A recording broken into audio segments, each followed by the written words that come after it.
kapwa Kristiyanong Katoliko.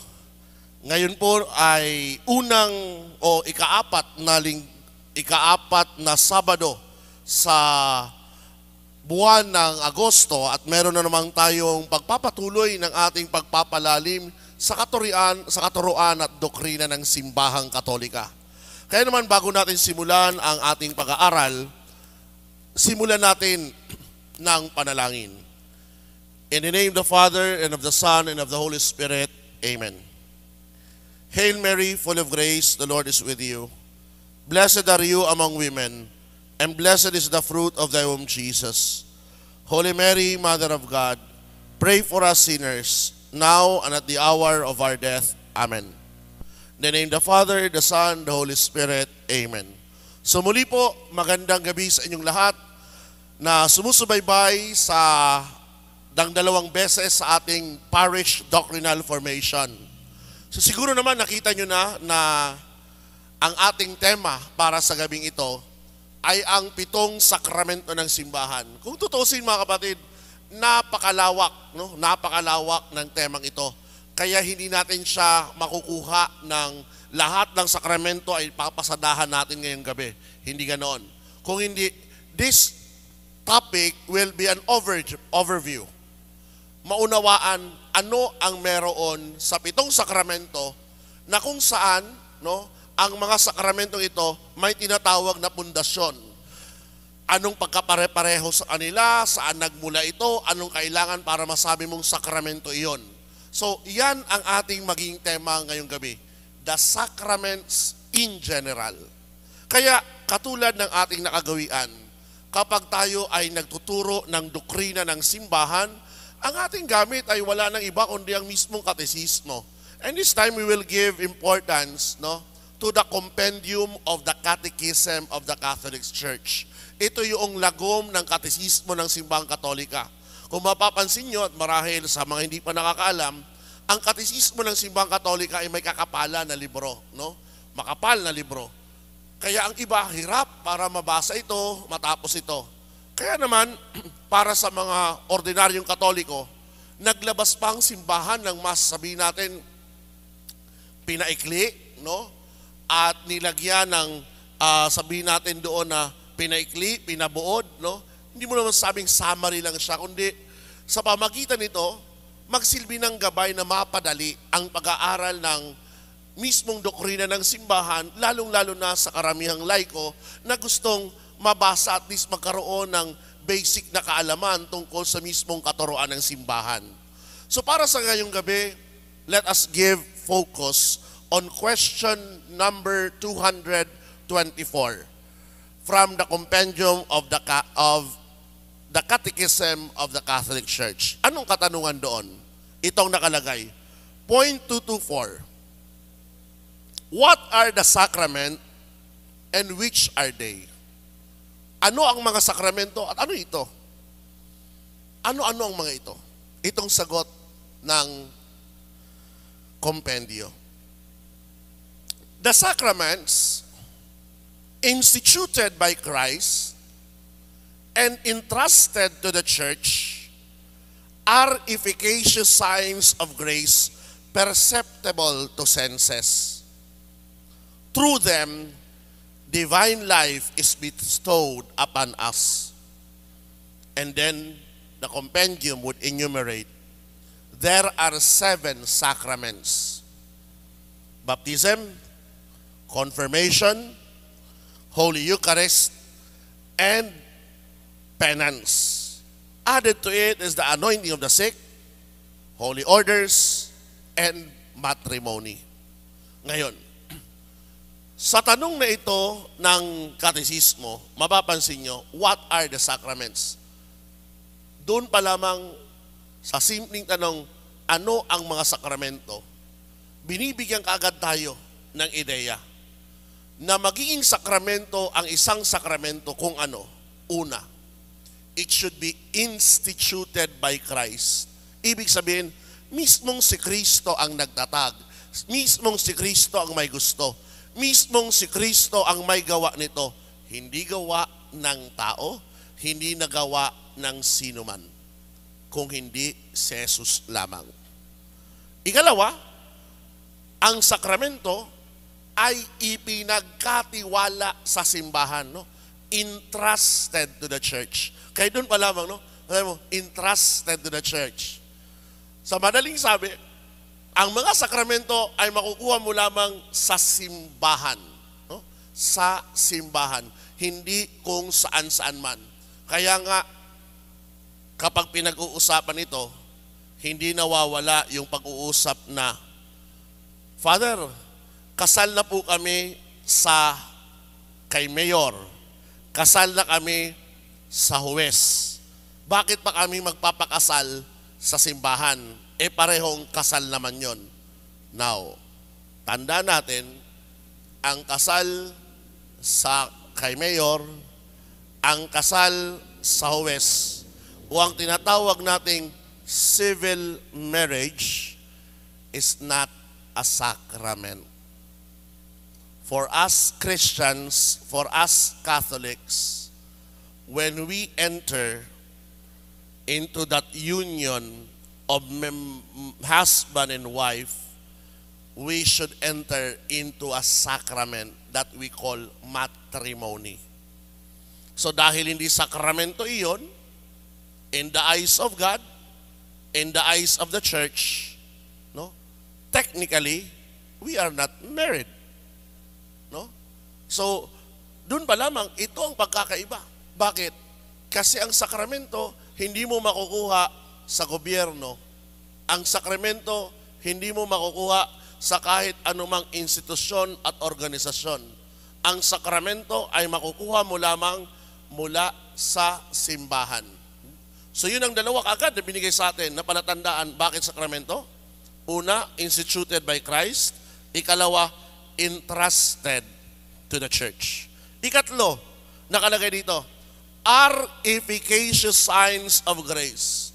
Pag sinabi mo ngayon, they are efficacious signs of grace, ito'y sila ang nagiging basihan o sila ang nagiging dahilan upang ang grasya ng Diyos ay matanggap, ang grasya ng Diyos ay mabuhos, ang grasya ng Diyos ay maipagkaloob. Kanino? Sa mismong tao na dumudulog at lumalapit dito. Now, apat na palatandaan. Through them, divine life is bestowed upon us. So maliban sa ang sakramento, ay tinatag ni Kristo, ipinagkatiwala simbahan, nagkakaloob ng grasya, ang sakramento rin ay nagkakaloob ng buhay na banal, ng buhay ng Diyos. Kanino? Sa atin na mga nakikinabang dito. So ito yung apat na palatandaan, paano masasabi ang isang gawain na yan ay sakramento. And then, enumerated na sa ating simbahan merong 7 sakramento. So going further as an introduction, let's go to the introduction. God instituted the physical signs that we call sacraments in order to express the supernatural realities of grace. Dito'y pinababatid kaagad sa atin na noong tinatag ni Jesus ang mga sakramento, dapat ang mga sakramento ito ng kanyang tinatag ay nakikita, nasasaksihan. Ibig sabihin, nararamdaman, no? By our senses. Na kung saan, sa pagkasaksi na iyan, sa pakikiisa, sa pagdiriwang na iyan, doon ipinababatid, doon ipinagkakaloob ng Diyos ang biyaya na tinatawag nating grasya. Okay? Ngayon, una sa lahat, paano ang mga sakramentong na ito ipinagkakaloob sa atin sa pamagitan ng binyag? We are born to supernatural life. Anong ibig sabihin nun? Ang binyag ang siyang nagdudulot sa atin upang mabuhay sa isang mas mataas na uri ng buhay. No? Pag sabi yung supernatural life, it is a life that is united with God, a life that is in connection with God. No, hindi lamang ito, ang isang tao pinanganak, okay, he has a natural life. Pero pag ang tao bininyagan, he has a divine life, a supernatural life. Ikalawa, ang buhay rin ito ay pinatatatag sa pamagitan ng kumpil. So we are strengthened by confirmation. Kaya nga, at later on we will go deeper on confirmation. No? Minsan tinatanong, bakit di na lang pagsabayin? Bakit kailangang paghiwalayin? May dahilan ng simbahan. But before, magkarugtong ang sakramento ng kumpil at ang binyag. Matapos ang binyag, ginagawa ng kumpil. Well, until now, ginagawa pa naman yon for those who are 12 years old and above. No? Sa mga lubos ng nakakaunawa at hindi pa nabibinyagan, doon ginagawa ang ugnayan pa rin. Pero sa ngayon, the normal practice is kapag sanggol, bibinyagan muna, and then dumating ang tamang panahon, that is 12 years old, saka lamang ginagawa ng kumpil para sa pagpapatatag ng panampalataya. No? Ikatlo, maliban sa tayo ay pinatatatag ng kumpil, ang isa namang sakramento na tinatawag na Eucharist, siya naman ang nagkakaloob sa atin ng pagkain sa buhay spiritual. We are sustained by the food of the Eucharist. Okay? So we recover the supernatural life lost by sin through penance. So maliban naman sa pinatatag tayo, pinagkakalooban tayo ng lakas, meron rin isang sakramento na kung saan nililinis tayo sa pagkakasala. Lalong-lalo na sa nagagawa natin, natawag natin yan penance or confession. And then there is another sacrament na kung saan naghahanda sa atin para sa ating paglalakbay sa susunod na buhay. We call it anointing of the sick. We make ready for the journey that will end up in heaven through the anointing of the sick. And then there are two special sacraments we can say. In fact, they are called sacrament of service. The first one is holy orders. Ang kanyang tungkulin is to provide ministers, mga lingkod sa simbahan. And the other one is a sacrament of matrimony, na kung saan ang sakramentong namang ito, from which children are born to perpetuate human society, and when regenerated by baptism, make the church grow. So ang sakramento ng matrimonyo, siya yung may tungkulin naman upang una, ang ating lipunan, ang ating sambayanan ay lumago, but at the same time, ang nabibinyagan na bagong silang ay lumaglago rin sa simbahan. So having said this, let us now go to the main ideas about the sacraments. So the first idea for tonight, sinagot na natin kanina ang katanungang iyan to the catechism, but again, let's go deeper. What are the sacraments? Nagbigay na ako sa kanina sa inyo 4 na palatandaan. Ano po? Pero dito, binibigyan tayo na mas malalim. The sacraments are physical and efficacious signs of grace instituted by Jesus Christ and entrusted to the church by which divine life is dispensed to us. Kung mapapansin nyo, hindi nawawala ang 4 na palatandaan ng sakramento. Una, instituted by Christ. Ikalawa, entrusted to the church. Ikatlo, has efficacious signs, no? And lastly, unites us to the divine life. No, we are reborn to the divine life. Ngayon, binigyan ng diin kasi may bago ditong salita. Physical sign. Ano yung ibig sabihin ng physical sign? A physical sign is something apparent which reveals something hidden. Halimbawa, if I see smoke, I discover that there is a fire. Hindi mo malalaman na merong apoy kung walang usok. The same way, hindi mo malalaman na merong ipinapagkaloob na grasya ang Diyos kung walang sakramento. Halimbawa, konkreto, binyag, pag-usapan natin. Sa pagkakaloob ng sakramento ng binyag, hindi natin malalaman ng isang bininyagan ay magiging anak ng Diyos. Hindi lamang anak ng Diyos, kasapi ng simbahan, hindi lamang kasapi ng simbahan, kundi nilinis pa ang kanyang buhay pagkakasala.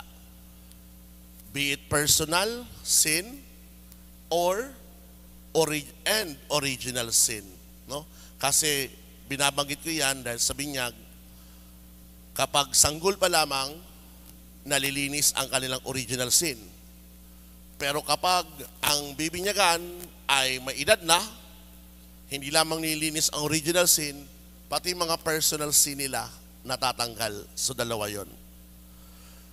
But we also say efficacious. No? Yan ang pagpapalanin.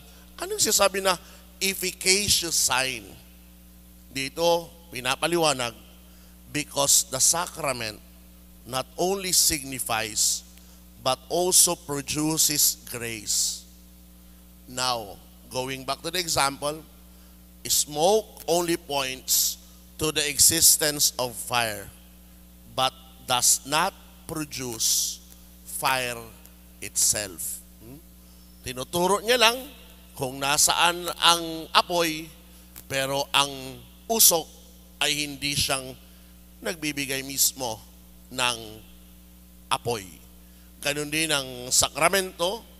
Ang sakramento nagbibigay sa atin, no, ng grasya, pero hindi ibig sabihin noon na ang grasya ay mismong, o ang sakramentong iyon, yun na ang dulo at pinagmumulan ng grasya. Alam natin, nang simulain ng grasyang iyan ay mismong galing sa Diyos.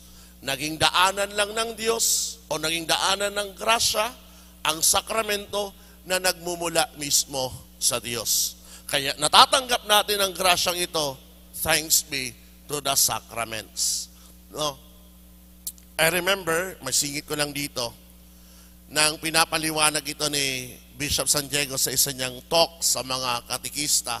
Alam mo, naalala si Bishop na napaka-practical talaga, naghahanap ng mga tawag na pang-araw-araw na halimbawa para lubos na maunawaan ng mga tao.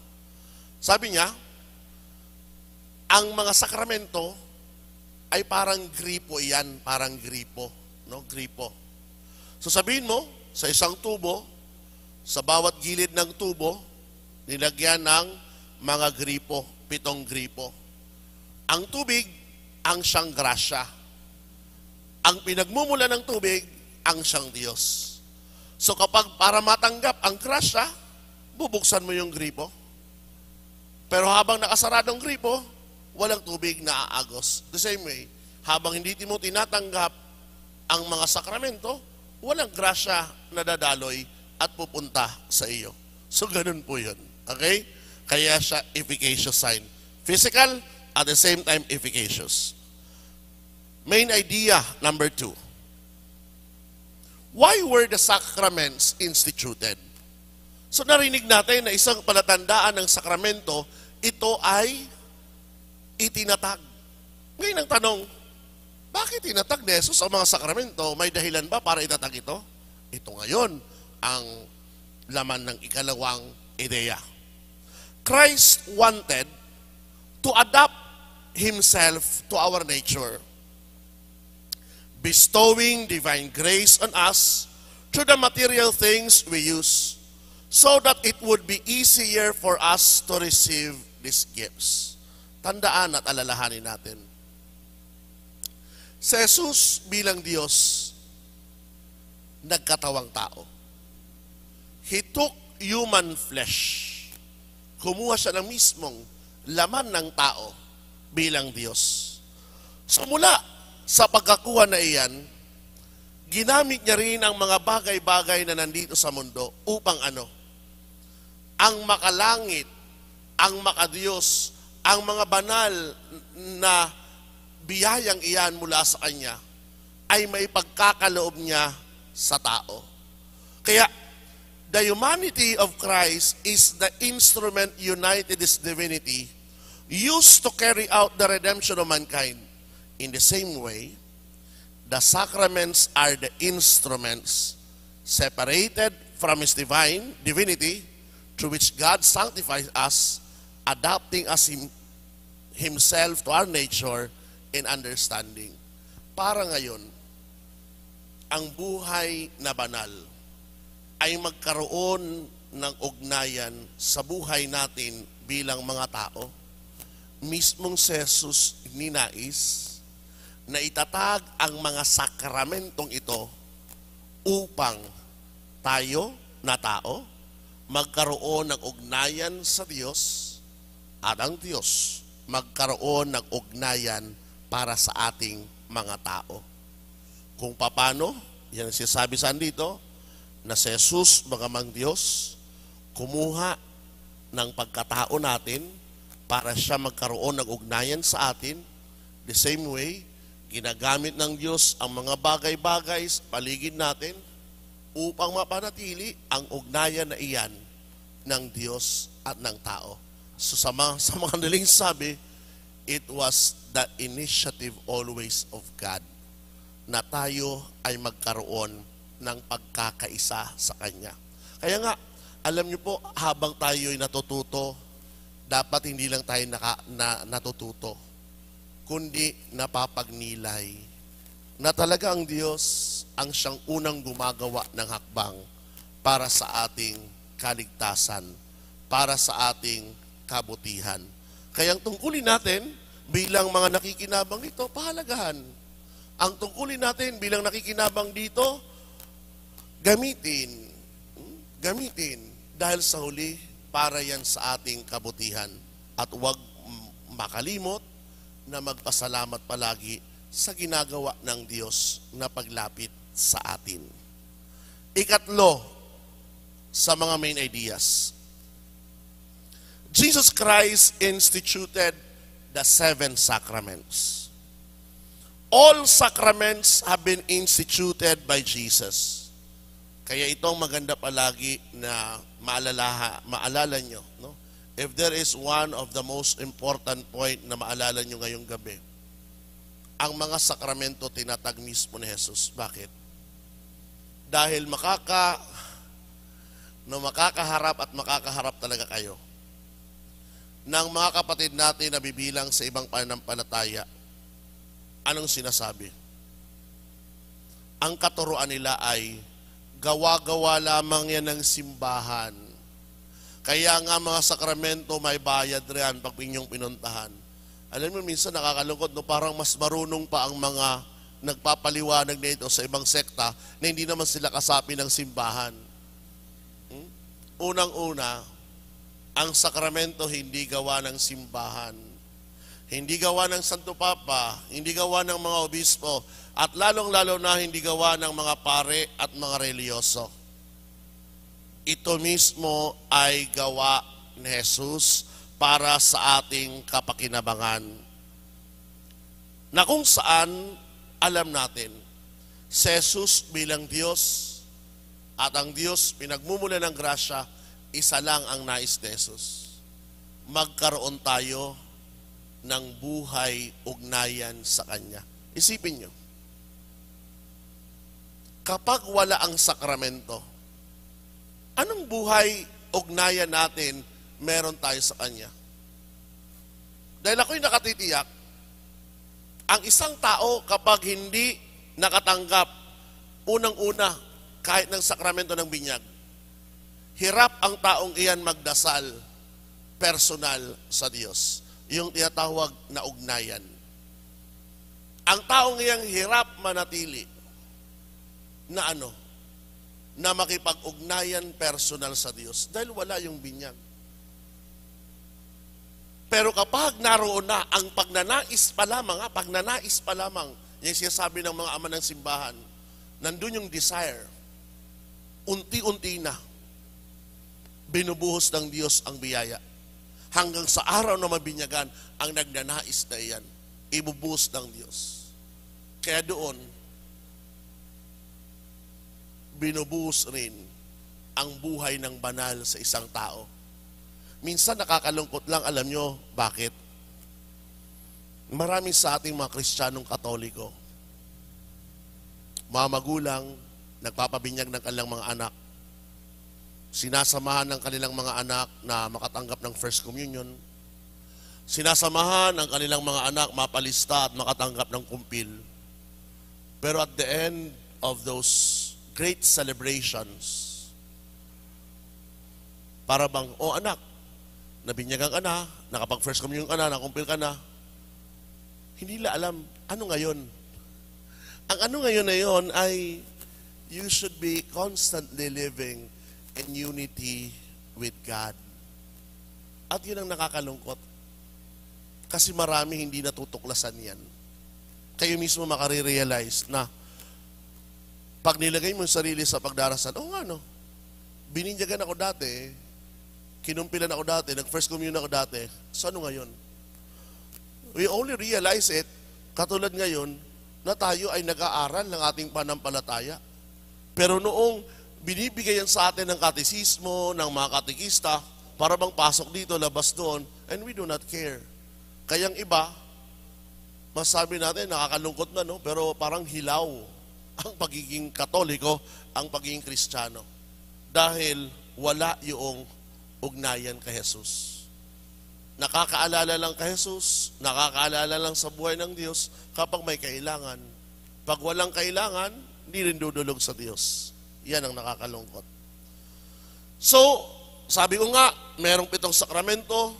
So by this time, we have to know it by heart, by memory, by our lips. Baptism, Eucharist, confirmation, penance, anointing of the sick, matrimony, and holy order. So the 7 sacraments meet all the needs of the spiritual life of Christians. No? Tandaan nyo, ang lahat ng 7 sakramentong ito ay nagbibigay ng lahat ng spiritual na kailangan ng isang Kristiyano. No, mas lalong mauunawaan natin yan kapag inisa-isa na natin ang mga sakramento. Anong binibigay ng binyag? Anong binibigay ng Eucharistia? Anong binibigay ng kumpil? Actually, kanina may pahapyaw na tayo. Anong binibigay ng kumpisal? Anong binibigay ng anointing of the sick? Anong binibigay ng holy order at holy matrimony? It gives us the complete spiritual life of a Christian. Fourth main idea for tonight, the sacraments of the church. Tandaan nyo that when Jesus instituted, ibig sabihin tinatag, and by the way, pag sinabi natin tinatag, may mga basihan yan scripturally. Nandyan yan sa banal na tipan. So mamaya, papasadahan po natin iyan ang mga, hindi man mamaya, kundi sa mga susunod pa natin, kapag inisa-isa na natin ang mga sakramento. No, na merong scriptural basis. Christ entrusted the sacraments to His church. And we can say that they are of the church in a double sense. Anong ibig sabihin nun? Ipinagkatiwala ni Jesus ang mga sakramento sa simbahan. Ngayon, na ipinagkatiwala ito ni Jesus sa simbahan, no? Ito ngayon ay may dalawang kalugana of the church, ng simbahan. Una, the church makes or administers or celebrates the sacraments. Ang simbahan lamang ang nagdiriwang, nagkakaloob ng sakramento. Kaya sinasabi ko kanina sa inyo, walang ibang institusyon, walang ibang organisasyon, walang ibang samahan na pwedeng gumawad ng sakramento maliban sa simbahan. Kaya pag sinabi mo, Father, paano kung may narinig ako na NGO, isa sa mga gawain nila magbinyag? You have to question, no? Anong NGO na iyon? Baka hindi simbahan yon, hindi gawain. Kasi unang-una, hindi naman dinadaan ng sakramento ng simbahan sa mga NGO. Ay lalong-lalo na sa mga government offices, no? Or institutions. No, it's only in the church. So, of the church, the second sense is this. The sacraments make the church. For example, the baptism generates new faithful of the church. So, ang simbahan, hindi lamang siya ang gumagawad, pero ang sakramento rin ang siyang bumubuo kung sino mismo ang simbahan. Kaya nga, walang simbahan kung walang mga bagong bibinyagan. Nagkakaroon ng simbahan kapag mayroong mga tao nakasapit nito. Ganun din, wala nang magkakaloob at magdiriwang ng mga sakramento kung walang mauordinahan ng mga ministers. Yun ang sinasabi natin that the sacraments is entrusted to the church. So, nandoon sa simbahan. Dahil ang simbahan ang nagdiriwang, at the same time sa mga sakramento, ang simbahan rin ay nakikinabang. Fifth main idea. The sacraments of faith. Anong ibig sabihin nito? Ibig sabihin that the purpose of the sacraments is to sanctify men. To build up the body of Christ, that is the church, and finally to worship God. Sa madaling sabi, dahil nga nabigay ko sa inyo kanila, the divine life, one of, we can say, palatandaan, a mark that we can consider a sacrament, di ba?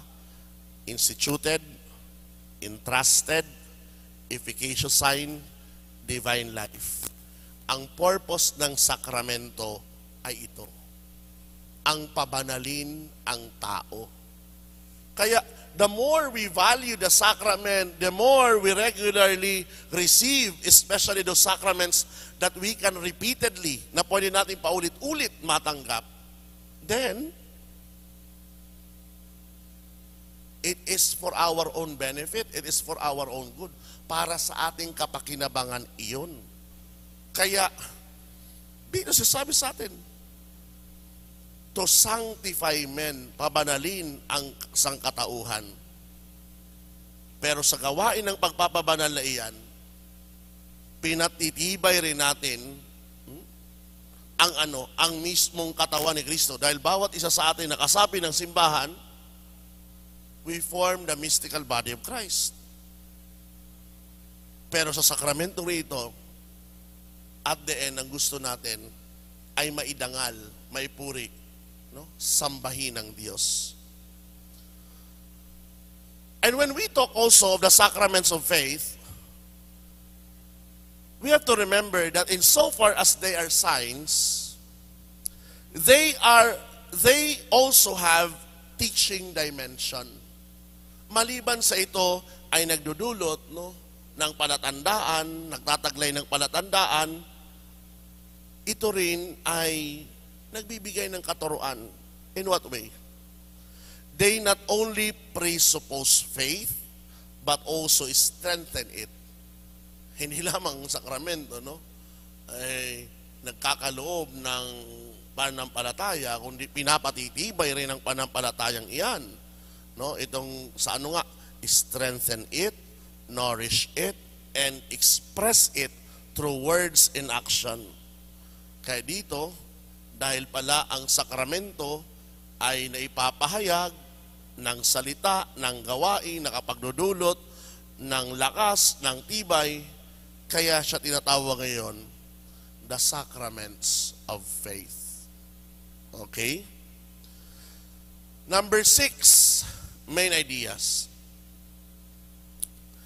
The sacraments, if received with required dispositions, produce the following effects. Yan. tatlo normally ang binibigay. Una, sanctifying grace. Father, ano yung sanctifying grace? Yamang narinig natin yung word na sanctify, ibig sabihin, nagpapabanal. So the sacraments confer or increase sanctifying grace. Maaring ito ay nagkakaloob o nagdadagdag ng mismong grasya na nagpapakabanal sa atin. No? Yun ang binudulot una ng sakramento. Pero maliban sa grasya na nagpapabanal, nagdudulot rin ang sakramento na tinatawag na sacramental grace. Anong pagkakaiba nun? Ito naman ang sacramental grace. As Christians, we have the right to receive from God at the appropriate time the necessary help to fulfill the duties upon receiving that sacrament. Sa madaling sabi, kapag tinatanggap natin ang isang sakramento na iyan, tandaan nyo, na ang bawat sakramento may tungkulin tayong gagampanan. Ngayon, para magampanan natin ang tungkuling iyon, dulot ng sakramentong iyon, ang sakramentong iyon ay nagbibigay sa atin ng grasya. Ang tawag sa grasyang iyon is sacramental grace. Kaya halimbawa, binyag. Ano nga ba mission natin kapag tayo bininyagan? Di ba? Nakikisa tayo sa prophetic, kingly, and priestly function of Jesus. So dahil yan, ngayon ang duties na ipinagkaloob sa atin, the sacramental grace of baptism ay yung mismong biyaya para magampanan natin ang pagiging pari, hari, at propeta bilang pakikisa natin kay Jesus. The third effect of the sacrament is what we call character. Nag-iiwan ng tanda. So kung tutusin, sa lahat ng mga sakramento, tatlo ang merong character. The rest, not defined or semi, no? But let us just focus on this. Later on, pag tinutukan na natin ng mga sakramento, doon natin yun mas mauunawaan bakit ang iba ay walang karakter o semi-karakter, tinatawag. Pero ang tiyak ay ang tatlo meron. Baptism, confirmation, and holy order. Ang tawag nito sa karakter ay spiritual and indelible seal that brings about particular sharing in the priesthood of Christ. Kaya nga, ang isang bininyagan, ang isang kinumpilan, ang isang inordinahan, hindi mo pwedeng sabihin na pwedeng pabura ang aking binyag, pwedeng pabura ang aking kumpil, pwedeng pabura ang aking paging pare. No, you cannot remove that. Bakit sinasabi ko ito sa inyo? Maring wala pa dito sa Pilipinas, pero alam nyo, sa mga bansang nasa kanluran, eastern countries, may mga ganoong pag-iisip. Kung kaya akong binyagan ng simbahan, pwede kong hingiin sa simbahan na tanggalin at burahin ang aking binyag. Sa Spain, may alam ako, nauwi pa sa kaso. Dahil ang gusto ng isang nabinyagang Katoliko, mawala siya sa record book ng simbahan, mawala ang pagiging Katoliko niya. Eh, binyag hindi talaga nawawala. Kahit ano pang gawin mo. No, hindi nawawala yan sa'yo. Kahit magkasala ka pa ng labis-labis, gumawa ka kasalanan ng mortal, hindi yan mawawala sa'yo. Same way. For priests and those who receive confirmation. Kaya nga, sa kaso naman dito sa Pilipinas, ibang nangyayari. Ang ilan hindi mahanap ang baptismal certificate dahil nasunog, dahil nabaha, at kung ano pa. Ngayon, magpapakasal, pang ilang ulit na nakasal, sabihin natin, kailangan ng binyag. Sabihin, Father, pwede bang magpabinyag na lang uli? Ayan. Ang dahilan, mga kapatid, bakit hindi pwedeng magpabinyag uli? Dahil may karakter ang binyag. May tinatawag na sacramental seal. Oras na bininyagan ka, hindi ka na maaaring tumanggap ka ng panibagong binyag.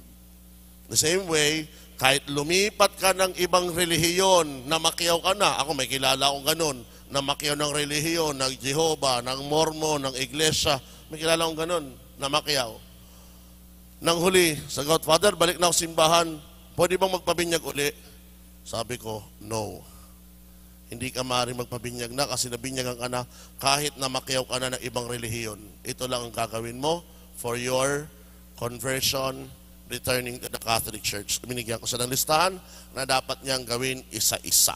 Okay. Number 7.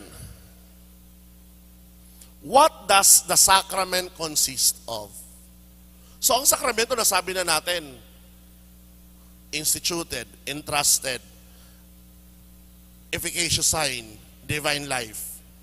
Pero tatandaan nyo, ang sakramento ay hindi maging sakramento kung wala ang tatlong ito. Ano-ano iyon? The sacrament consists of matter, form, and minister who performs it with the intention of doing what the church does. Ito rin ang basihan, mga kapatid, kung ang isang sakramento ay valid or not. Kapag hindi ito nasunod, o walang isa dito, automatic invalid ang sakramento. So anong ibig mo sabihin, Father, na matter? Dito, matter refers to the physical reality or action, such as the natural water in baptism, or the acts of the penitent in the sacrament of penance, contrition, confession, and atonement. So mismong kasalanan na sinasabi, that is the matter. Sa binyag, sinasabi tubig. Sa kumpil, chrism oil. Form. Ano naman yung form? Form consists of the words uttered in order to perform the sacraments. Ang lahat ng sakramento, merong tinatawag na form o formula na binibigkas ng minister. Sa binyag, I baptized you. Sa kumpil, receive the seal of the Holy Spirit. So that is a form. The minister refers now to the person who performs or administer the sacrament. So, tumutukoy ito, maaring sa diakono, sa pare, sa obispo. Now later on, you will find out na sa kasal, iba ang minister. So hindi ko muna kayo pangunahan unless na dumating tayo sa sacrament of matrimony. Ang akin lang siguro payo sa inyo as we go down to the 7 sacraments, make a table, no? A table. Sacrament of baptism, what is the matter? Sacrament of baptism, anong form? Sacrament of baptism, sinong minister? Tapos susunod tayo. Eucharist, ano ang matter? Ano ang form? Anong minister? So sino ang minister? So once you produce the table, you would understand na this is what makes the sacraments valid. Okay? We go to number 8 for the main ideas. The diversity of sacraments. Bagaman meron tayong 7 sakramento sa simbahan, ang mga sakramentong ito ay naigrupo. Depende sa tinatawag sa kanilang tungkulin ng gawain. 3 grupo ng sakramento. We call them the sacrament of Christian initiation, the sacrament of healing, and the sacraments of service of the community. Sa sacrament of Christian initiation, nandun ang baptism, confirmation, and Eucharist. Sa sacrament of healing, nandun ang sacrament of confession or penance, and the sacrament of the anointing of the sick. And then, the sacrament of service, nandun ang Holy Communion, Holy Order, and Holy Matrimony. Okay? So that is the diversity of sacraments. we go to the ninth part for the main idea. Having said and understood the sacraments by now, the most important part for this evening's doctrinal formation is that the sacraments are necessary for salvation. Napakahalaga ng mga sakramento para sa kaligtasan. In what way? If we are to live a Christian life, the sacraments are not only important but also necessary. Anong ibig sabihin nun? Na ang sakramento ay hindi lamang mahalaga, kundi talagang kinakailangan. So hindi lang siya mahalaga, kundi kailangan. Kapag hindi mo natanggap ang sakramento, ask yourself, can I be saved? That's a good question. Alam niyo bakit? I think a year ago or more, meron akong nabasang article ng isang pari na inordinahan bilang pari. So bilang inordinahan na balang pari, he knows the formula, the matter, the minister. Ngayon, during his baptism, by that time, alam niyo naman, may uso ng mga video-video. He was baptized, if I'm not mistaken, in the year 80s. May video na, no, may video. Narinig niya sa video ng kanyang binyag na ang ginamit ng pari na formula sa binyag ay, we baptized you in the name of the Father, the Son, and the Holy Spirit. He consulted canon lawyers because he has that feeling, that doubt, na alam niya na may mali sa formula. Kung mali ang formula na ginamit sa kanyang binyag, automatic ang kanyang binyag is invalid and the rest of the sacraments that he received invalidates it. So upon consulting, it came out na talagang ang kanyang binyag invalid. So the bishop now he wrote the bishop, anong kanyang gawin? So within a span of 1 week, binalikan niya lahat ng sakramento. Tumanggap siya ng binyag uli, kumpil, no? Afterwards, nandun yung, syempre, nagmimisa na, nandun yung pagkakumpil sa kanya, dahil wala naman siguro nagawa sa kasalanan, or he wanted to, he underwent the sacrament of confession, na hindi ko na nasubaybayan. Pero sabi doon, within that span of week, ang pinakamaganda raw, inordinahan siya, pagka-ordina, saka siya nag-celebrate ng kanyang first mass as a priest. O, naulit lahat, no?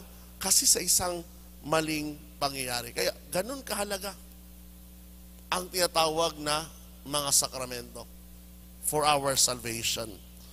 So, maliwanag yun sa kanya at kanyang talagang binigyan ng diin. The sacrament invariably confer grace if they are received with appropriate disposition. If we do not receive more grace, we should not blame the sacrament for it, but our lack of proper preparation. Ayan. Ito karamihan talaga ang totoo. Maraming tumatanggap ng sakramento, but they are not in proper disposition. Anong ibig sabihin nito? Ang sarili mismo nila, hindi inihanda. It's either kulang ang pagtuturo, o mismo sila hindi nagbibigay ng effort para malaman ang sakramento na tinatanggap nila. Kaya, yan rin ang mapapansin nyo kung bakit sa simbahan, binibigyan dapat natin ng lalong-lalo na diin ang mga tumatanggap ng sakramento ng First Communion, Confirmation, and more, yung tinatawag ng mga nagpapakasal. Kasi kapag doon pa lamang sa mga sakramentong ito, hindi nila nabigyan ng halaga, they will finish receiving all those sacraments and again live as ordinary, individuals in the society without valuing the importance and the necessity of the sacrament for their salvation. And here, the third line says, Christians should endeavor to receive the sacraments with the best attitude they can so as to receive grace abundantly. Kaya ang pinakamahalaga is our attitude. You know, the most or the sacrament that we can receive repeatedly in this life is the Eucharist and the confession. Kung gusto natin talaga nag-uumapaw o maggrasya na natatanggap doon, every time you go to Mass, prepare. Every time you go to confession, prepare. Paghandaan mo palagi bago ka dumalo ng misa at lalong-lalo na kapag ikaw ay nakapila na para tumanggap ng Eucharistia. Kaya minsan nakakalungkot, nakapila na pero kalabitan pa ng kalabitan, uy, kumusta ka dyan? No, that is a manifestation of lack of disposition in receiving. Kaya tuloy, ano naging epekto sa buhay spiritual? Lousy. Go-go lang, pero hindi talaga malalim. Okay, so that is the last part of the main ideas. Now, let me tell you na the line is now open for you to send questions, and later on, after the break, we will have the question and answer portion. Okay? So, before I discuss the last part, which is the resolution for Christian life, pwede na po kayo magpadala ng inyong mga katanungan dito po sa ating doctrinal formation. Okay? So, the last part is resolutions to move forward. Ito yung mga kapasyahan para lumago tayo. Ano yun? First, thank you, Lord, for the institution of the seven. No? Pasalamatan natin ang Diyos. Thank our Lord for the institution of the sacraments. Show that we appreciate it by preparing very well to receive them. Kung ikaw ay magulang, paghandaan ng pagtanggap ng binyag sa iyong mga anak, paghandaan maigi at tulungan sila maihanda sa First Communion, maihanda sa confirmation, kung tatanggap ng kasal, no? Minsan talagang kasal, ang mga ikakasal, pinaghandaan maigi yung reception, yung susuotin, yung ninong at ninang, to the point, hindi na paghandaan ang mismong mahalaga, ang sakramento ng kasal. Keep in mind that the day of your marriage is only one day. But the life of matrimony that you enter is forever. Yun ang paghandaan niyo. Ikalawa na resolution, receive often the sacraments of penance and the Eucharist. Since ito yung dalawang sakramento na pwede natin ulit-ulitin. Dahil ulit-ulitin ito, ang magagawa natin ay bigyan natin ng madalas na pagpapahalaga.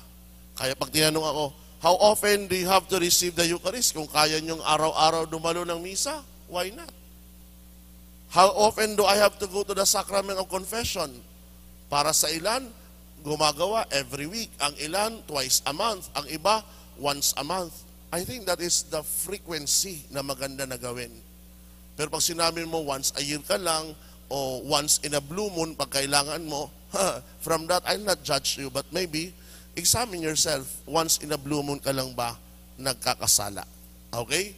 So my dear friends, temporarily, we make a break in order for your questions, no? Padala nyo sa amin, and then we will discuss it. Hanggang po mamaya sa pagbabalik natin. Diyan lamang po kayo.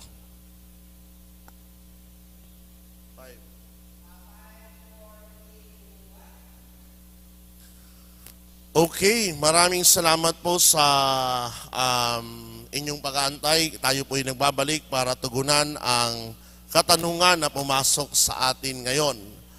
Una po ay, Father Mark, ask ko lang po, since yung ibang sekta ay hindi nakatanggap ng mga sacraments, are they not considered as sons and daughters of God? Yung maganda po yun. Ngayon, sa puntong iyon, technically, pagsusundan natin ang katuruan ng simbahan, when can you be called sons and daughters of God or shortcut, children of God? When you receive the sacrament of baptism. Kapag tinanggap mo ang sakramento ng binyag, you become a children of God.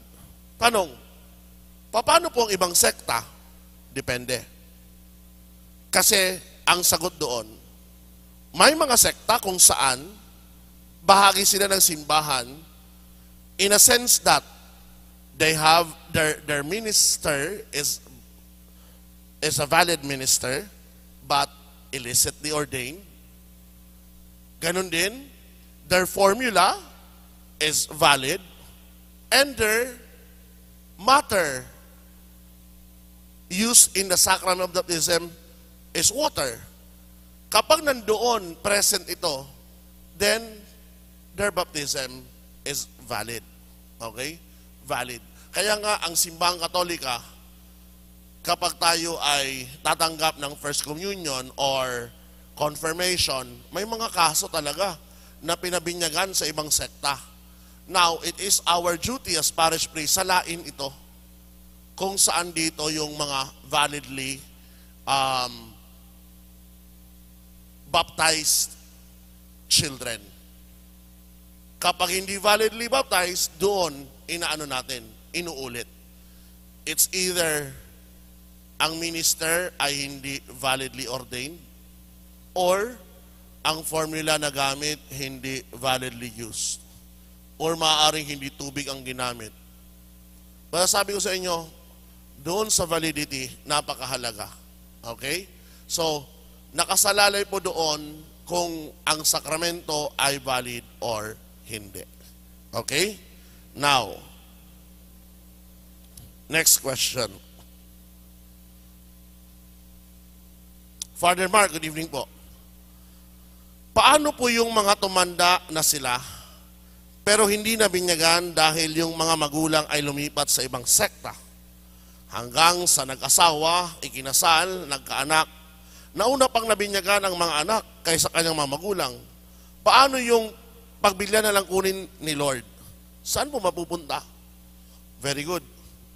Noon, sa katanungan ito, merong hindi man doktrina, kundi katuruan ng simbahan tungkol sa limbo. Ito yung lugar, sabi, a state, wherein those who are not yet baptized but died, doon sila nilalagay. Later on, ang katuruan ito ay isinantabi sa kadahilanan na walang basihan sa tradisyon, sa katuruan ng simbahan, walang malalim. Kaya naman, the International Theological Commission, merong naglilabas sa dokumento, time of Pope Benedict, na nilalagay doon ang mga namatay at hindi nabinyagan, they are at the mercy of God. Diyos lamang nakakaalam. Kaya sa sagot na sa katanungan ito, ang sagot doon ay Diyos lamang nakakaalam. Pero ang mahalaga, nasagot ko na yan, punta tayo doon sa isang senaryo. Kung alam mo na hindi ka nabinyagan, hindi nagampanan ng mga magulang mo, ikaw mismo ay dapat may tungkulin na pabinyagan mo nga ang iyong mga anak, but ikaw ayaw mo. No? So, yun palagi ang aking mindset. Kasi nakikita naman yan sa birth certificate ng bata. Oh, bakit ka magpapabinyag na inyong anak? Tapos ikaw na magulang hindi magpapabinyag. Sila mismo ang una nating kinakatikais. Kasi sa una sa lahat, ang huhubog sa bata na lumago sa pananampalataya at yakaping ang pagiging Katoliko ay ang mga magulang. No? Ngayon meron nga dito, dating katanungan nito, no? Susundan ko lang. Kasi dito papasok to. Father, pero gusto ko sana, sa ano na lang ito, sa susunod sa binyag. But anyway, dahil nabuksan ko, Father, pwede ba na maging ninong at ninang ang isang Muslim at isang iglesia? Yan, di ba? Sasabihin ko, lokong magulang ka, no? Saan ka kumuha ng kaisipan ng kinuha mong ninong Muslim, ninang iglesia? Ha? Dahil pag magkita-kita tayo sa binyag, tatanungin ko doon, mga ninong at ninang, nakahanda ba kayong tulungan ang mga magulang ito sa pagpapalago sa panampalataya ng inyong inaanak? Ngayon sasagot sila, opo, Father. Eh di sa papaloob ko, anong uri ng panampalataya? Muslim iglesia. Diba? I mean, common sense, no? Kung ikaw ay Katoliko, makinig ka ngayon sa akin, kung ikaw Katoliko na magulang, kumuha ka ng Katoliko na ninong at ninang. At kapag may kinuha kang Katoliko, practicing. Alam mo, minsan, nakakalungkot.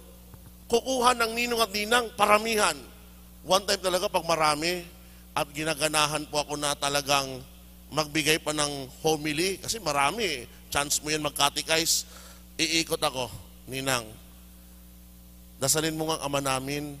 Hala, hindi marunong magdasal ang ama namin. Eh pag ganoon na, anong ituturo na buhay panalangin ng sa iyong inaanak? I mean, just use your logic, no?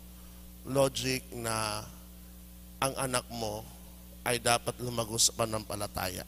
Okay? So ang sagot doon, huwag kang kumuha. Okay, next question. Father, ask ko lang, di po ba bago magsimula ang misa, nandun yung dasal ng pag-aamin ng kasalanan? Sapat na po ba yun?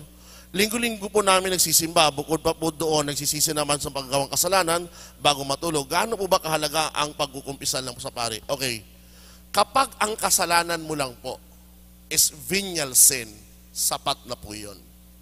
Pero kapag ang kasalanan mo po ay mortal sin, hindi po sapat iyon. Paano natin ma-distinguish ang venial at mortal sin? Later on, magbibigay po ako niyan. Sa third part pa po yun. Nasa second part pa lang tayo ng catechism. Pagdating po natin sa mga commandments, the introduction po niyan, what is sin? How do you fall into sin? Anong sin? Normally po, ang mortal sin ay yung mga kasalanan na papaloob sa 10 utos ng Diyos at sa 6 na turo ng simbahan. Kapag may nagawa ka pa doon, nalabag doon, automatic you committed mortal sin. And a mortal sin can never be erased. Hindi kayang burahin ng inaamin ko sa makapangyarihang Diyos. Kinakailangan mo talaga ng ng tinatawag na pangungumpisal. Yan. Next. Father, ako po at anak kong panganay nakumpilan sanggol pa kasabay ng binyag. Balik po yun kasi 12 years po. Opo, nagkaroon lang po ng pagbabago. Kahit si Father po, nakumpilan po ako, I think I was 7 kasi naalala ko na po eh. Hindi ako baby na kinumpilan. I was 7 or 8 years old. Bago lang kasi yun po yung 12 years old na yan. Naging panukala po yan ng simbahang Katolika, kung hindi po ako nagkakamali, noong Plenary Council rin of the Philippines. Isa yan sa mga, again, I have to check it, isa yan sa mga naging bunga. Okay? Basta bago lang po yung dapat 12 years old and above. Okay, sunod po na tanong. Bakit po hindi kasama sa 7 sacraments and exorcism?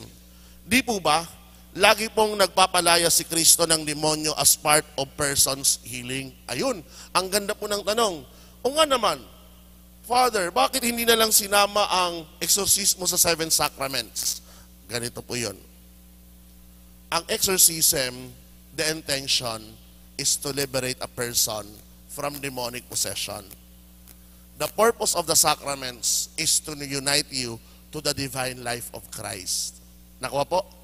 Exorcism liberates the person. Hindi ka unite pa sa tinatawag na divine life. The sacraments, katulad ng binig ko sa inyo, it unites you to the divine life of Christ. Kaya nga, after exorcism, actually, the best exorcism, kahit itanong nyo po sa mga exorcist na kilala nyo, is a sincere confession. Hindi mo na kailangan ng exorcism kung nangungumpisal ka ng sincero. Pero kapag may mga tinatago tayong kasalanan, yun, mas kailangan natin ng exorcism. Or, I would say, kung hindi mo kaya mangumpisal, no, baka kailangan mo talaga ng exorcism. But, it is not. Because it does not unite us. Ibang purpose. Ibang end. Okay? Yun pong sagot po doon. Siguro ang kanyang dahilan rin, Father, dahil po ang exorcism ay person's healing. Tama po kayo. Kasi sa baba iniisip mo, kung ang penance at ang anointing, sacraments of healing, di ba ang exorcism na hihil rin ang person? Yes. But again, sabi ko sa inyo, the purpose of the sacrament of anointing and confession is union with God. This one, no, is liberation from the possession. Yun po yun. Okay, another question. Mag-asawa pa rin po ba ang status nila Mama Mary at Saint Joseph ngayon sa kabila? Mismo si Jesus ang nagsabi, sa kabilang buhay, hindi na sila nag-aasawa. Hindi nagkakaroon ng anak. Ang lahat na nandun ay magkakapatid. Kaya pag tinanong mag-asawa pa rin sila, no. They are also part of the children of God. In fact, ibang level ng dalawang ito. Because Mary is considered as the mother of Jesus, mother of God, yung bigay nating titulo. Okay? Mas mataas pa sa mga anghel. Okay? Ayun, sunod na tanong. Padre, bakit po may adult baptism? Okay. Ang adult baptism po, kung tutuusin, yun na talagang unang mga binyag na tinanggap ng mga unang Kristiyano. Dahil, makikita nyo naman sa gawa ng mga apostol, kapag nangangaral sila, hindi nila pinapangaralan mga sanggol. Ang pinapangaralan nila ay mga adults. At kapag namulat sila sa kamalayan, sa kahalagahan ng pananampalataya, and they decide, please baptize us, doon nagsisimula ang adult baptism. Ngayon, ang naubos na itong mga tinatawag na adult baptism, until our time, doon na nagsimula ang baptism ng mga bata. Pero but beforehand, adult talaga. Nagkakaroon lang ngayon ng adult baptism for two reasons. Either hindi pa nabinyagan or conversion. Mula sa ibang pananampalataya, sila ay papasok sa pagiging Katoliko. Sunod pong katanungan. What is it? What is important to receive? The sacrament of reconciliation before receiving the Eucharist? Of course, napakainam po na kung alam mo na may kasalanang mortal, huwag ka muna tatanggap ng Eucharistia. Dumulog ka muna sa sakramento ng kumpisal para sa ganon malinis mo ang iyong sarili bago tumanggap ng banal na bagay. Which sacrament is prerequisite for all sacrament baptism? Kapag wala kang binyag, the rest of the sacrament you can never receive. Is it possible to receive all 7 sacraments within one's lifetime? Yes. Pero impossible. Possible, pero very rare. Bakit? Kasi ang isang pare na inordinahan, hindi na pwedeng magpakasal pa. Very rare yon. Pero pwede ng isang kinasal ay maging pare.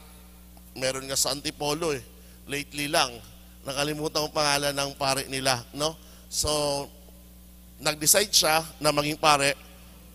After yata, na-byudo yata siya, pumasok pa siya ng seminaryo. Yun.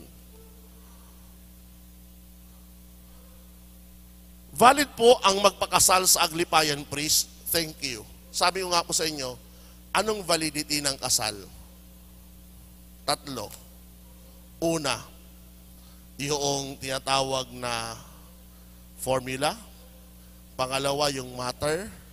Pangatlo, yung minister. Sa minister, sinong kukunin natin na ang minister naman doon ay kung tutusin yung ikakasal.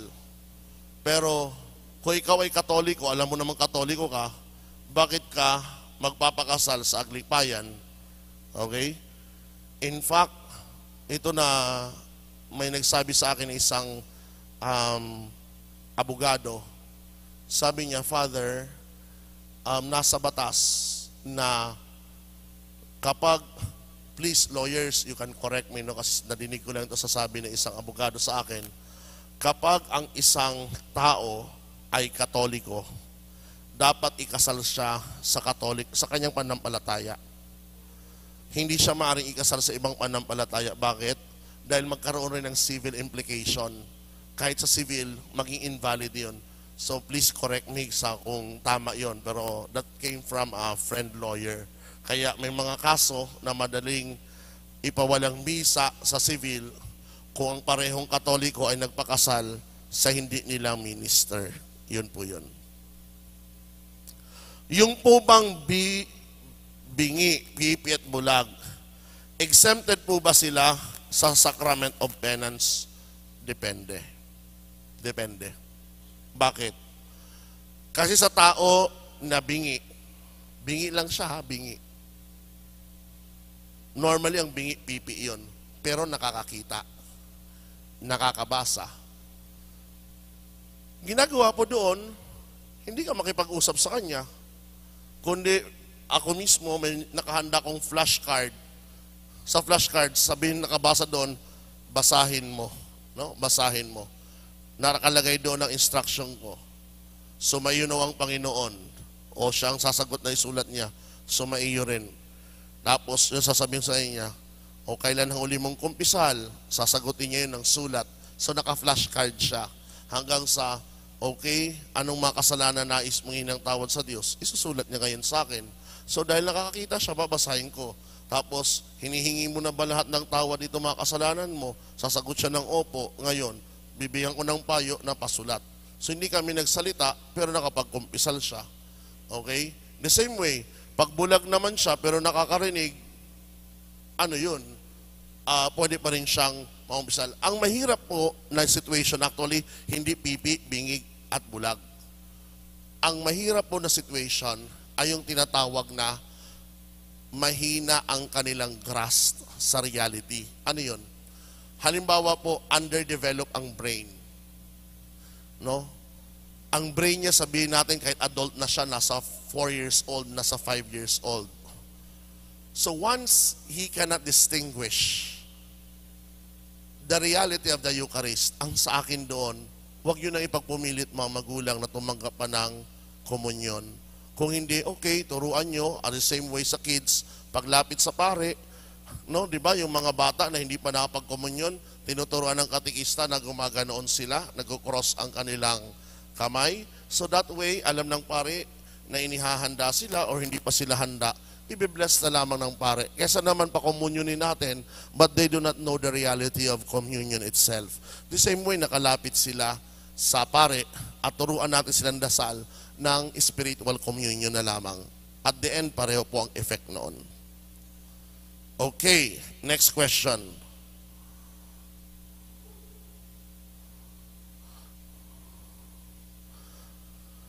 Kung ang sacrament of baptism ay invalid, tulad ng inyo pong ikinuwento, at nangangahulugan na invalid rin ang iba pang sacraments sa kanyang natanggap, does it mean that he doesn't receive any grace from that sacraments? True. Wala po. Kaya nga, dapat balikan. No? I mean, it's a gift, it's a mystery that remains, pero kailangan balikan because that is step by process po. Okay? Father, follow-up question po. If valid po ang kanilang mga binyag sa kanilang sekta, pero wala po silang compil at confession, di wala pang union with God? Opo, kaya nga at the end of the day, kung valid po at gusto nilang magpakumpil, sa simbahang Katolika po sila nagpapakumpil. At the end, they embrace already the faith. They transfer. Ganun po yun. Next, good evening po, Father. Marami po ang nalilito sa Aglipayan Church at Apostolic Catholic Church. Kung saan parehong kapareho ng Roman Apostolic Church. Paano ito maiwasan ng mga tunay na Katoliko? Simple. Sa araw ng linggo, listen carefully on the creed sa sumasampalataya. Pakinggan mong sumasampalataya. Alam mo naman ang Apostolic Creed, alam mo naman ang Nicene Creed. Pag hindi yan pinapronounce sa araw ng linggo, go out of the church, hindi sila Roman Catholic, and they are not, hindi siya Katoliko. Kaya hindi mo dapat sila salihan. Okay, last question. Why is the fire a symbol of confirmation? Actually, it's not a fire, but rather it is the tongue of the Holy Spirit. When the day of Pentecost, the Holy Spirit descended to the apostles, nagkaroon ng tinatawag na paglukob ng dilang apoy, no? Dilang apoy ng Espiritu Santo. So my dear friends, dito po nagtatapos ang ating doctrinal formation this month of July. Ang bilis ng panahon. Next month, September na. At most probably, ang ating second week ng September ay kung hindi po ako magkakamali, anong araw po yun? Sabado ba sa September? That's right. It's the 10th of September. Kasi sa 16, magbibilang na naman, 100 days before Christmas. Ang bilis ng panahon, po? But anyway, mapapansin nyo naman, mabilis talaga. And we are running, the doctrinal formation. So hopefully po, every second and fourth Saturday, may natutunan po kayo sa paring ito tungkol sa katuruan ng simbahan, And napapalalim po ang ating pananampalataya sa paghuhubog nating kaisipan. So muli maging matalino po sa pagsasaliksik sa pag-aaral. Dahil sa huli, ang lahat natin natutunan ay para sa ating kaligtasan. Magsitayo po tayong lahat para dasalin ang panalangin pangwakas. In the name of the Father, the Son, the Holy Spirit. Amen. Glory to the Father, to the Son, and to the Holy Spirit, as it was in the beginning, is now, and will be forever. Amen. Glory to the Father, to the Son, and the Holy Spirit, as it was in the beginning, is now, and will be forever. Amen. Glory to the Father, to the Son, and to the Holy Spirit, as it was in the beginning, is now, and will be forever. Amen. The Lord be with you. And may Almighty God bless you, the Father, the Son, and the Holy Spirit. Amen. Maraming salamat po sa inyong pagparito, sa mga nandito sa loob ng simbahan, at ganoon din mula sa kanilang mga tahanan. Thank you very much. Magandang po. Ingat, pagpalain kayo ng Panginoon. Hanggang sa susunod po. God bless you.